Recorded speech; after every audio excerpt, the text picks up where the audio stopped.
देख्नुहुन्छ साथीहरू यहाँ मेरो दुईजना बहिनी अनि एकजना नन्द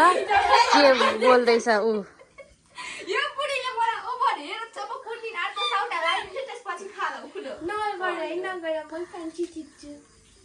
तिमी कान्छीलाई पनि म भनि यिनीहरू के गरेको यस्तो मलाई दुईटो राको मैले किनेर बिहेमा दिइराथे तिमीहरू के भनेको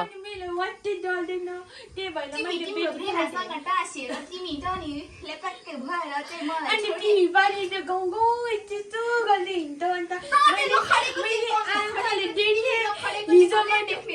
त्यो भिडमा हिँड्दै थियो अनि दिउँसो पनि त्यो जङ्गलतिर डुल्दै थियो जङ्गलतिरमा झोला बोकेर तिम्रो लागि छेउ खोज्नु भनेर गएको तर तिमीले घर आउँदा त च्याउै नलिआयो मलाई च्याउ ल्याएको थियो तर तिमीले मैले भनेको तिमीहरू के भएको तिमीहरू भएको चाहिँ के बुढाबुढी सल्लाह गरेको बिहे गर्दाखेरि लोकले स्वास्नीलाई दुईटो लाएको मराली दिएको माइती गएर सबै घिचेर आएछ ए बिचारा मासु दिन्छ न भात दिन्छ मासु दिन अरे मेरो फिला काटेर खाऊ तिम्रो फिला खाएर म के चाहिँ गर्नु सक्छु मेरो फिलामा मासु छ नि त तिम्रो फिलामा मासु बन्दैन मेरो जस्तो फिलामा मासु काटेर खाऊ न हँसाएर मारिसक्यो